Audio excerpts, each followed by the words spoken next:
सर्वमङ्गलमाङ्गल्ये शिवे सर्वार्थसाधिके शरण्ये त्र्यम्बके देवी नारायणी नमोऽस्तुते। ॐ ह्रीं दुं दुर्गायै नमः। ಓಂ ಶ್ರೀ ಗುರುಭ್ಯೋ ನಮಃ. ನಮ್ಮ ಯೂಟ್ಯೂಬ್ ವಾಹಿನಿಯ ಸಮಸ್ತ ವೀಕ್ಷಕರಿಗೆ ನಿಮ್ಮ ನೇತ್ರಾವತಿ ಮಾಡುವ ನಮಸ್ಕಾರಗಳು. ವೀಕ್ಷಕರೇ, ಏಪ್ರಿಲ್ ಮೊದಲ ವಾರದಿಂದ ಆನ್ಲೈನ್ ಜ್ಯೋತಿಷ್ಯ ತರಗತಿ ಪ್ರಾರಂಭ ಆಗ್ತಾ ಇದೆ. ಯಾರಿಗೆಲ್ಲ ಆಸಕ್ತಿ ಇದೆಯೋ ಅವರು ಸ್ಕ್ರೀನ್ ಮೇಲೆ ಕಾಣಿಸ್ತಾ ಇರುವಂತಹ ನಂಬರ್ಗೆ ಕರೆ ಮಾಡಿ ಅಥವಾ ವಾಟ್ಸಪ್ ಮೆಸೇಜ್ ಮಾಡಿ. ಹಾಗೆ ಏಪ್ರಿಲ್ ತಿಂಗಳ ಮಾಸ ಭವಿಷ್ಯ ದ್ವಾದಶ ರಾಶಿಗಳಿಗೆ ಹೇಗಿದೆ ಅನ್ನೋದನ್ನ ಈಗ ನೋಡೋಣ. ಸಿಂಹರಾಶಿಯವರಿಗೆ ಈ ತಿಂಗಳಲ್ಲಿ ನಿಮ್ಮ ರಾಷ್ಟ್ರಾಧಿಪತಿ ಅಷ್ಟಮ ಭಾವದಲ್ಲಿ ಸ್ಥಿತನಾಗಿರ್ತಾನೆ. ಹಾಗೆ ರಾಷ್ಟ್ರಾಧಿಪತಿ ಜೊತೆಯಲ್ಲಿ ನೀಚ ಬುಧ, ಹಾಗೆ ಶನಿ ಗ್ರಹ, ಕುಜಗ್ರಹ, ಇಷ್ಟು ಗ್ರಹಗಳಿರ್ತಾರೆ. ಅಷ್ಟಮ ಅನ್ನೋದೇ ಒಂಥರ ಅದು ದುಃಖ, ರೋಗ, ಮತ್ತೆ ಭಯ, ಆತಂಕ, ಆಕಸ್ಮಿಕವಾಗಿ ಆಗುವಂತಹ ವಿಚಾರಗಳು, ಘಟನೆಗಳು ಈ ರೀತಿ ಇರುತ್ತೆ. ಶನಿ ಮತ್ತು ರವಿ ಒಂದೇ ಮನೆಯಲ್ಲಿ ಅಷ್ಟಮದಲ್ಲಿರೋದ್ರಿಂದ ಉದ್ಯೋಗದಲ್ಲಿ ಸಡನ್ ಆಗಿ ಏನೋ ಸಮಸ್ಯೆ ಆಗುವ ಸಾಧ್ಯತೆ ಸಿಂಹ ರಾಶಿಯವರಿಗಿರುತ್ತೆ. ಕೆಲಸ ಹೋಗ್ಬೋದು ಸಡನ್ ಆಗಿ, ಅಥವಾ ಕೆಲಸದಲ್ಲಿ ಸಡನ್ ಆಗಿ ತೊಂದರೆ ಆಗ್ಬಹುದು. ನಿಮ್ಮ ವ್ಯಕ್ತಿತ್ವಕ್ಕೆ ಧಕ್ಕೆ ಆಗ್ಬಹುದು, ನಿಮ್ಮ ಗೌರವಕ್ಕೆ ಧಕ್ಕೆ ಆಗ್ಬಹುದು.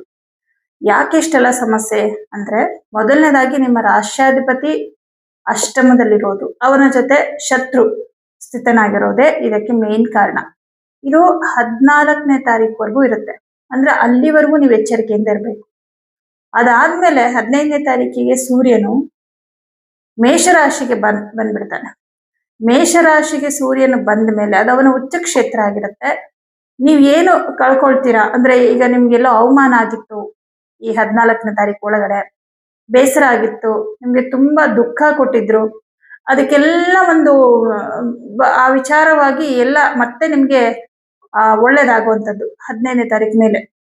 ಅಂದ್ರೆ ನಿಮ್ಗೆ ಏನು ಅವಮಾನ ಆಗಿತ್ತು ಅದೇ ಜಾಗದಲ್ಲಿ ಮತ್ತೆ ನಿಮ್ಗೆ ಒಳ್ಳೇದು ಆಗುತ್ತೆ. ನಿಮ್ಮ ವ್ಯಕ್ತಿತ್ವಕ್ಕೆ ಅಂಟಿದ್ದಂತಹ ತೊಂದರೆಗಳು, ಏನೋ ಒಂದು ನಿಮ್ಮ ಬಗ್ಗೆ ಅಪವಾದನ ಇನ್ನೇನೋ ಬಂದಿತ್ತು ಅನ್ಕೊಳ್ಳಿ, ಅದು ಸಾಲ್ವ್ ಆಗುತ್ತೆ. ಆ ತರ ಎಲ್ಲಾ ತರದ ಸಮಸ್ಯೆಗಳು ಕೂಡ ಸ್ವಲ್ಪ ಸಾಲ್ವ್ ಆಗುತ್ತೆ 15ನೇ ತಾರೀಕು ಮೇಲೆ. ಬಟ್ ಅಷ್ಟ್ರ ಒಳಗಡೆನೆ ನೀವು ಒಂದಷ್ಟು ವಿಚಾರಗಳಲ್ಲಿ ಡಿಸಿಷನ್ ತಗೊಂಡ್ಬಿಡ್ತೀರಾ. ತಗೊಳ್ಳೋ ಸಾಧ್ಯತೆ ಬಹಳ ಇದೆ. ಯಾಕಂದ್ರೆ ಇಲ್ಲಿ ಮಂಗಳ ಗ್ರಹ ಕುಜನ್ ಜೊತೆ ರವಿ ಜೊತೆ ಸೇರಿದಾಗ ಆತುರದಿಂದ ಕೆಲವು ತೀರ್ಮಾನಗಳನ್ನ ತಗೊಳ್ಳುವಂಥದ್ದು.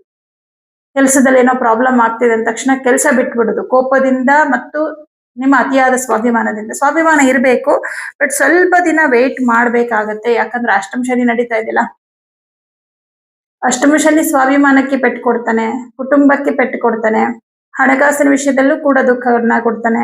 ಈಗ ಆಲ್ರೆಡಿ ತುಂಬಾ ಫೇಸ್ ಮಾಡ್ತಾ ಇದ್ದೀರಾ ಸಿಂಹರಾಶಿಯವರು. ಬಟ್ ಈ ತಿಂಗಳಲ್ಲಿ ಬೇರೆ ಪಾಪಗ್ರಹಗಳು ಕೂಡ ಸೇರ್ಕೊಳ್ಳೋದ್ರಿಂದ ಇನ್ನಷ್ಟು ಸಮಸ್ಯೆ ಜಾಸ್ತಿ ಇರುತ್ತೆ. ಮತ್ತೆ ಈ ಒಂದು ತಿಂಗಳಲ್ಲಿ ನಿಮ್ಗೆ ಹಣಕಾಸಿನ ಮುಗ್ಗಟ್ಟು ತುಂಬಾ ಇರುತ್ತೆ. ಕೈಯಲ್ಲಿ ದುಡ್ಡಿರಲ್ಲ, ಬಂದಿದ್ದ ಹಣ 1 ರೂಪಾಯಿನೂ ಉಳಿಯೋದಿಲ್ಲ. ಸ್ವಂತ ಉದ್ಯೋಗವನ್ನ ಮಾಡ್ತಾ ಇರುವಂತವರಿಗೆ ನೀವು ಎಕ್ಸ್ಪೆಕ್ಟ್ ಮಾಡಿದಷ್ಟು ಲಾಭ ಬರ್ತಾ ಇಲ್ಲ. ಕೆಲಸ ಕಂಪ್ಲೀಟ್ ಮಾಡೋಕೆ ಆಗ್ತಾ ಇಲ್ಲ ಹೇಳ್ಬೇಕು ಅಂದ್ರೆ. ಯಾಕಂದ್ರೆ ಈ ರವಿ ಶನಿ ಒಂದೇ ಮನೇಲಿ ಇರೋದ್ರಿಂದ ನೀವ್ ಏನೇ ಕೆಲಸ ಮಾಡ್ಲಿಕ್ಕೆ ಹೋದ್ರು ಕೂಡ ಅದರಲ್ಲಿ ಅಡೆತಡೆಗಳು ಉಂಟಾಗ್ತಾ ಇದೆ. ಹಾಗಾಗಿ ಕೆಲಸನೇ ಕಂಪ್ಲೀಟ್ ಆಗದೆ ಇದ್ದಾಗ ಅದರಿಂದ ನೀವು ಏನನ್ನ ಎಕ್ಸ್ಪೆಕ್ಟ್ ಮಾಡಕ್ಕಾಗತ್ತೆ, ಹೀಗಾಗ್ತಾ ಇರತ್ತೆ. ಹಾಗಾಗಿ ಕೆಲಸದ ವಿಷಯದಲ್ಲಿ ತುಂಬಾನೇ ಒಂಥರ ಗೊಂದಲಗಳು, ಬೇಸರಗಳು ಇದೆಲ್ಲವೂ ಕೂಡ ಇರುತ್ತೆ ಉದ್ಯೋಗದ ವಿಷಯದಲ್ಲಿ. ಹಾಗೆ ಸಿಂಹ ರಾಷ್ಟ್ರಾಧಿಪತಿಯಾದ ರವಿಯ ಜೊತೆಯಲ್ಲಿ ಬುಧ ನೀಚನಾಗಿ ಕುತ್ಕೊಂಡಿರೋದ್ರಿಂದ ನಿಮ್ಮ ಬಿಸ್ನೆಸ್ ಅಲ್ಲಿ ನಿಮಗೆ ಬರಬೇಕಾಗಿರೋ ಲಾಭ ಈ ತಿಂಗಳಲ್ಲಿ ಬರಲ್ಲ. ನೀವು ಎಕ್ಸ್ಪೆಕ್ಟ್ ಮಾಡಿರ್ತೀರ, ನಾನು ಇಷ್ಟು ಕೆಲಸ ಮಾಡಿದೀನಿ, ಇಷ್ಟು ಲಾಭ ಬರುತ್ತೆ ಅಂತ. ಬಟ್ ನಿಮ್ಮ ಎಕ್ಸ್ಪೆಕ್ಟೇಷನ್ಗೆ ತಕ್ಕಂತೆ ಲಾಭ ಬರೋದೇ ಇಲ್ಲ. ಆದ್ರೆ ಮುಂದಿನ ದಿನಗಳಲ್ಲಿ ಬರುತ್ತೆ. ಬಟ್ ಅಷ್ಟು ತಾಳ್ಮೆ ನೀವಿರ್ಬೇಕು, ಅಷ್ಟು ತಾಳ್ಮೆಯಿಂದ ನೀವು ಇರ್ಬೇಕಾಗುತ್ತೆ. ತಾಳ್ಮೆಯಿಂದ ಇರಕ್ಕೆ ಆಗ್ತಾ ಇರಲ್ಲ ನಿಮ್ ಕೈಲಿ. ರವಿ, ಕುಜ, ಶನಿ ಎಲ್ಲ ಒಟ್ಟಿಗೆ ಸೇರ್ಕೊಂಡಾಗ ದುಃಖ, ಕೋಪ, ಹತಾಶೆ, ಬೇಸರ ಎಲ್ಲವೂ ಒಟ್ಟಿಗೆ ಅದೇನಾಗುತ್ತೆ, ಆತುರದಿಂದ ತೀರ್ಮಾನ ತಗೊಳ್ಳೋದು. ಕೆಲಸದಲ್ಲಿ ತುಂಬಾ ಟೆನ್ಷನ್ ಆಗ್ತಿದೆ, ಕೆಲಸ ಬಿಟ್ಬಿಡ್ತೀನಿ, ಈ ತರ. ಹೀಗೆಲ್ಲ ಯಾವುದೇ ಆತುರದ ನಿರ್ಧಾರವನ್ನ ತಗೊಳ್ಳೋದಕ್ಕೆ ಹೋಗ್ಬೇಡಿ ಸಿಂಹರಾಶಿಯವರು. ಇದು ಒಂದು ವಿಚಾರ. ಆದ್ರೆ ನಿಮಗೆ ಚತುರ್ಥಾಧಿಪತಿ ಕುಜಗ್ರಹ ಅಷ್ಟಮದಲ್ಲಿರೋದ್ರಿಂದ ಆಸ್ತಿಯ ವಿಚಾರವಾಗಿ ಒಂದಷ್ಟು ಪ್ರಾಬ್ಲಮ್ಗಳು ಬರುವ ಸಾಧ್ಯತೆಗಳಿದೆ, ಅಥವಾ ಇರೋ ಪ್ರಾಬ್ಲಮೇ ಜಾಸ್ತಿ ಆಗೋ ಸಾಧ್ಯತೆ ಇದೆ. ಆದ್ರೆ ಆಸ್ತಿಯ ವಿಚಾರವಾಗಿ ಯಾವುದೇ ತೀರ್ಮಾನವನ್ನ ಈ ತಿಂಗಳಲ್ಲಿ ತಗೋಬೇಡಿ. ಅಂದ್ರೆ ಸೈಟ್ ಆಗಿರಬಹುದು, ಮನೆ ಆಗಿರಬಹುದು, ತಗೊಳ್ಳೋದಾಗಿರ್ಬೋದು, ಸೇಲ್ ಮಾಡೋ ವಿಚಾರ, ಮಾತುಕತೆಗಳು, ಅದನ್ನ ಸರಿ ಮಾಡ್ಕೊಳಕ್ ಮಾತುಕತೆಗಳಾಗಿರ್ಬೋದು, ಈ ತರದ್ ಯಾವುದು ಕೂಡ ಈ ತಿಂಗಳಲ್ಲಿ ಬೇಡ. ಯಾವುದು ನಿಮ್ಮ ಪರವಾಗಿ ಆಗೋದಿಲ್ಲ. ಶತ್ರುಗಳ ದೃಷ್ಟಿ ನಿಮ್ಮ ಮೇಲೆ ಆಲ್ರೆಡಿ ಇದೆ. ಎಷ್ಟು ಎಚ್ಚರಿಕೆಯಿಂದ ಇರ್ತಿರೋ ಅಷ್ಟು ಎಚ್ಚರಿಕೆ, ಅಷ್ಟು ಒಳ್ಳೇದು. ಯಾಕಂದ್ರೆ ಶತ್ರುಗಳು ಏನ್ ಮಾಡ್ತಾರೆ ಅನ್ಬೋದು. ಕೆಲವೊಂದು ಸಂದರ್ಭಗಳಲ್ಲಿ ನಮ್ ಟೈಮ್ ಚೆನ್ನಾಗಿಲ್ಲ ಅಂದಾಗ ಒಬ್ರು ಸುಮ್ನೆ ನೋಡಿದ್ರು ಅದು ದೃಷ್ಟಿಯಾಗಿ ಕನ್ವರ್ಟ್ ಆಗ್ಬಿಡುತ್ತೆ. ಇವಾಗ ಮಾಟ ಮಂತ್ರ ಅಂತ ಹೇಳ್ತಾರೆ, ಎಲ್ಲಾ ಟೈಮಲ್ಲೂ ಅದ್ರ ಎಫೆಕ್ಟ್ ಎಲ್ರಿಗೂ ಆಗಲ್ಲ. ನಮ್ಮ ಟೈಮ್ ಚೆನ್ನಾಗಿಲ್ದಿದ್ದಾಗ ಅದ್ರ ಎಫೆಕ್ಟ್ ಆಗುತ್ತೆ. ನಮ್ ಟೈಮ್ ಚೆನ್ನಾಗಿಲ್ದಿದ್ದಾಗ ನಾವು ವಿಶೇಷವಾಗಿ ಮನೆಯಲ್ಲಿ ಪೂಜೆ ಪುನಸ್ಕಾರಗಳನ್ನ ಮಾಡ್ಕೋಬೇಕಾಗತ್ತೆ.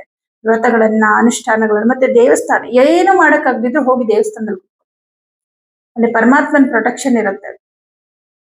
ಡೈಲಿ ಹೋಗಿ ದೇವಸ್ಥಾನಕ್ಕೆ ಒಂದು 10 ನಿಮಿಷ ಕುತ್ಕೊಂಡ್ ಬನ್ನಿ. ಮನೇಲಿ ಪೂಜೆ ಮಾಡಕ್ ಆಗ್ತಾ ಇಲ್ಲ, ಈ ತರ ಇದ್ದಾಗ ಅಟ್ಲೀಸ್ಟ್ ದಿನಾ ಒಂದ್ಸಲ ದೇವಸ್ಥಾನಕ್ಕೆ ಹೋಗಿ ದೇವ್ರ ಮುಂದೆ ಕೂತ್ಕೊಂಡು ನಿಮ್ ಪ್ರಾರ್ಥನೆ ಇಟ್ಟು ಬನ್ನಿ. ಹಾಗೆ ಪಂಚಮಾಧಿಪತಿ ಲಾಭದಲ್ಲಿರೋದ್ರಿಂದ ವಿದ್ಯಾರ್ಥಿಗಳಿಗೆ ಏನ್ ತೊಂದರೆ ಇಲ್ಲ. ಆದ್ರೆ ಆರೋಗ್ಯದಲ್ಲಿ ತೊಂದರೆಗಳು ಬರೋದ್ರಿಂದ ವಿದ್ಯಾಭ್ಯಾಸಕ್ಕೆ ಅದು ಸ್ವಲ್ಪ ಅಡೆತಡೆ ಆಗುತ್ತೆ. ಸಿಂಹರಾಶಿಯವರ ಒಂದು ಅಧಿಪತಿ ಗ್ರಹ 14ನೇ ತಾರೀಕುವರೆಗೂ ಶನಿ ಜೊತೆ ಕುತ್ಕೊಂಡಿರ್ತಾನೆ. ಆಹಾರ ಕ್ರಮ ಸರಿಯಾಗಿಲ್ಲದೆ ಇರೋದು, ಸರಿಯಾದ ಹೊತ್ತಿಗೆ ಆಹಾರ ಸೇವನೆ ಮಾಡದೇ ಇರೋದು, ನಿದ್ರಾಹೀನತೆ, ಇದರಿಂದ ನಿಮ್ಗೆ ತುಂಬಾ ಗ್ಯಾಸ್ಟ್ರಿಕ್ ಅಸಿಡಿಟಿ ಜಾಸ್ತಿ ಆಗಿ ಆರೋಗ್ಯದಲ್ಲಿ ತುಂಬಾ ತೊಂದರೆಗಳಾಗತ್ತೆ. ಸಿಂಹರಾಶಿಯವರಿಗೆ ಆದಷ್ಟು ನಿಮ್ಮ ಆರೋಗ್ಯದ ಕಡೆ ನೀವೇ ಗಮನ ಹರಿಸ್ಬೇಕು. ಇನ್ನು ಖಾಸಗಿ ಕಂಪನಿಗಳಲ್ಲಿ ಸರ್ಕಾರಿ ಉದ್ಯೋಗದಲ್ಲಿ ಕೆಲಸ ಮಾಡ್ತಾ ಇರೋರಿಗೆ ಕೆಲಸದಲ್ಲಿ ಒತ್ತಡಗಳು ಇರುತ್ತೆ, ಕೆಲಸದ ವಿಷಯದಲ್ಲಿ ಭಯ ಇರುತ್ತೆ, ಆತಂಕ ಇರುತ್ತೆ, ಕೆಲಸ ಹೋಗ್ಬಿಟ್ರೆ ಅನ್ನೋ ಆತಂಕ ಕೂಡ ಇರುತ್ತೆ. ಯಾಕಂದ್ರೆ ಅಷ್ಟು ಪ್ರೆಷರ್, ಅಷ್ಟು ಕಷ್ಟ ಇರುತ್ತೆ. ಮತ್ತೆ ಉದ್ಯೋಗದಲ್ಲಿ ಏನೇನಾಗ್ತಾ ಇರುತ್ತೆ ಅಂದ್ರೆ, ನಿಮ್ಮ ಶಕ್ತಿ ಮೀರಿ ನೀವು ಕೆಲಸ ಮಾಡಿದ್ರು ಕೂಡ ನಿಮ್ಗೆ ಯಾವುದೇ ರೀತಿಯ ಹೊಗಳಿಕೆ ಇಲ್ಲ, ಅಥವಾ ಏನೋ ಅವಮಾನ ಆಗುವಂತಹ ರೀತಿಯಲ್ಲಿ. ಮತ್ತೆ ಮಾತಿನಿಂದ ಸಮಸ್ಯೆಗಳು ಬರುತ್ತೆ. ನೀವು ಏನ್ ಮಾತಾಡಿದ್ರು ತಪ್ಪಾಗುತ್ತೆ. ಏನೇ ಮಾತಾಡಿದ್ರು ಕೂಡ ಅದನ್ನ ತಪ್ಪಾಗಿ ಅರ್ಥ ಮಾಡ್ಕೊಳ್ತಾರೆ ಎದುರುಗಡೆ ಇರೋರು. ಈ ರೀತಿ ಒಂದಿಷ್ಟು ಸನ್ನಿವೇಶಗಳು ಆಗ್ತಾ ಇರುತ್ತೆ. ಏನು ನನ್ನ ಪರಿಸ್ಥಿತಿ ಹಿಂಗ ಆಗ್ತಿದೆ ಅಂತ ನಿಮ್ಗೂ ಕೂಡ ಹಾಗೆ ಗೊಂದಲ ಆಗ್ತಾ ಇರುತ್ತೆ. ಇನ್ನು ಸ್ವಂತ ಉದ್ಯೋಗ ಅಂತ ಬಂದಾಗ, ನೀವೇ ಸ್ವಂತವಾಗಿ ಬಿಸ್ನೆಸ್ ಮಾಡ್ತಿದ್ರು ಕೂಡ ಅಥವಾ ಪಾರ್ಟ್ನರ್ಶಿಪ್ ಅಲ್ಲಿ ಬಿಸ್ನೆಸ್ ಮಾಡ್ತಿದ್ರು ಕೂಡ ಬಿಸ್ನೆಸ್ ಅಲ್ಲಿ ಲಾಭ ಅಷ್ಟಕ್ಕಷ್ಟೇ ಈ ತಿಂಗಳು. ಹೇಳ್ಬೇಕು ಅಂದ್ರೆ ಹಣಕಾಸಿನ ವಿಷಯದಲ್ಲಿ ತುಂಬಾನೇ ಮುಗ್ಗಟ್ಟುಗಳು ಬರುತ್ತೆ.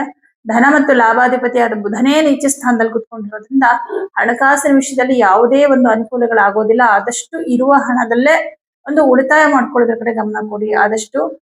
ಹಾಗೆ ಯಾರಿಗೂ ಕೂಡ ಮಾತು ಕೊಡೋದು, ಒಪ್ಪಂದಗಳು ಮಾಡ್ಕೊಳ್ಳುವಂಥದ್ದು ಯಾವುದೂ ಬೇಡ. ಬೇರೆಯವ್ರ ವಿಚಾರವನ್ನ ಮಾತಾಡಬೇಡಿ. ಎಷ್ಟು ಮಾತು ಕಮ್ಮಿ ಮಾಡ್ತೀರೋ ಅಷ್ಟು ಒಳ್ಳೇದು. ಮಿತ್ರರ ವಿಷಯದಲ್ಲಿ ಬಹಳ ಎಚ್ಚರಿಕೆಯಿಂದ ಇರಿ. 15ನೇ ತಾರೀಕಿಗೆ ರವಿ ಗ್ರಹ ಮೇಷರಾಶಿಗೆ ಬಂದ ಮೇಲೆ ಒಂದು ಚೂರು ನಿಮ್ಗೆ ಕಾನ್ಫಿಡೆನ್ಸ್ ಬರುತ್ತೆ. ಯಾಕಂದ್ರೆ ಅಲ್ಲಿವರೆಗೂ ನಿಮ್ಗೆ ನಿಮ್ಮ ಮೇಲೆ ನಿಮ್ಗೆ ಭರವಸೆನೇ ಇಲ್ಲ. ಕಂಪ್ಲೀಟ್ ಒಂದ್ ರೀತಿ ಒಂಥರ ಆತಂಕ, ಬೇಸರ, ಭಯ ಎಲ್ಲ ಏನಾಗ್ಬಿಡುತ್ತೋ ಅನ್ನೋ ತರ ಏನು ಪಾಸಿಟಿವ್ ಯೋಚನೆ ಇಲ್ಲ. ಬರೀ ನೆಗೆಟಿವ್ ಆಲೋಚನೆಗಳ ಪ್ರತಿಯೊಂದ್ರಲ್ಲೂ ಕೂಡ.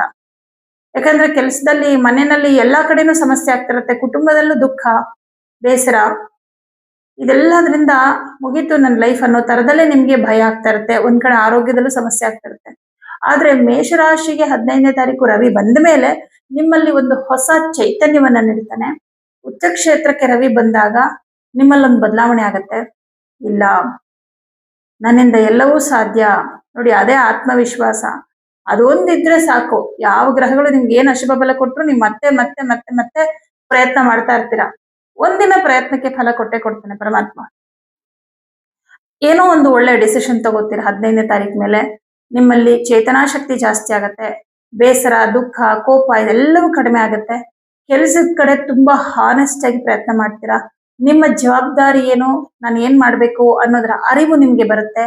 ಆರೋಗ್ಯದಲ್ಲಿ ಚೇತರಿಕೆ ಕಂಡು ಬರುತ್ತೆ. ಈ ರೀತಿ ಎಲ್ಲಾ ರೀತಿಯಲ್ಲೂ ಕೂಡ 15th ನಂತರ ಮಾನಸಿಕವಾಗಿ, ದೈಹಿಕವಾಗಿ ಸಾಮರ್ಥ್ಯ ಹೆಚ್ಚಾಗತ್ತೆ. ಆದ್ರೆ ಹಣಕಾಸಿನ ಅನುಕೂಲಗಳಾಗೋದಕ್ಕೆ ಇನ್ ಸ್ವಲ್ಪ ವೆಯ್ಟ್ ಮಾಡ್ಬೇಕಾಗತ್ತೆ. ಬಟ್ 15ನೇ ತಾರೀಕಿನಿಂದ ನೀವೇನು ಪ್ರಯತ್ನವನ್ನ, ಒಂದು ಎಫರ್ಟ್ ಅನ್ನ ನೀವು ಹಾಕ್ತೀರಾ, ಅದರ ಒಂದು ಫಲವನ್ನ ಮುಂದಿನ ಒಂದು 15 ದಿನದಲ್ಲೇ ಕಾಣ್ತೀರಾ. ಕುಟುಂಬದಲ್ಲಿ ಕೂಡ ಹಣಕಾಸಿನ ಸಮಸ್ಯೆಗಳು ಇದೆಲ್ಲವೂ ಕೂಡ ಕಡಿಮೆ ಆಗ್ತಾ ಹೋಗುತ್ತೆ. ಬಟ್ 15ನೇ ತಾರೀಕುವರೆಗೂ ಇದೆಲ್ಲಾ ಪ್ರಾಬ್ಲಮ್ಗಳು ಇರೋದ್ರಿಂದ ಕಾನ್ಫಿಡೆನ್ಸೇ ಇಲ್ಲ ಅಂದ್ರೆ ನೀವೇನು ಮಾಡಕ್ಕಾಗಲ್ಲ. ನಿಮ್ಮಲ್ಲಿ ಆತ್ಮವಿಶ್ವಾಸನೇ ಇಲ್ಲ ಅಂದ್ರೆ ನೀವೇನ್ ಮಾಡಕ್ಕಾಗಲ್ಲ. ಹಾಗಾಗಿ ಇಷ್ಟೆಲ್ಲ ಪ್ರಾಬ್ಲಮ್ ಇರೋದ್ರಿಂದ ಪರಿಹಾರವನ್ನ ಮಾಡ್ಕೊಳ್ಳಿ. ಏನ್ ಪರಿಹಾರ ಅಂದ್ರೆ ಪ್ರತಿದಿನ ತಪ್ಪದೆ ಆದಿತ್ಯ ಹೃದಯ ಮಂತ್ರವನ್ನ ಹೇಳ್ಕೊಳ್ಳಿ. ಪ್ರತಿ ಭಾನುವಾರ ಗೋಧಿ ಮತ್ತು ಹೆಸರು ಕಾಳು ಇದೆರಡನ್ನು ಯಾವ್ದಾದ್ರೂ ದೇವಸ್ಥಾನಕ್ಕೆ ಕೊಡಿ. ಹಾಗೆ ಶನಿವಾರ ಎಳ್ಳು ಅಥವಾ ಎಳ್ಳೆಣ್ಣೆ ಇದನ್ನ ದೇವಸ್ಥಾನಕ್ಕೆ ಕೊಡೋದನ್ನ ಮರಿಬೇಡಿ.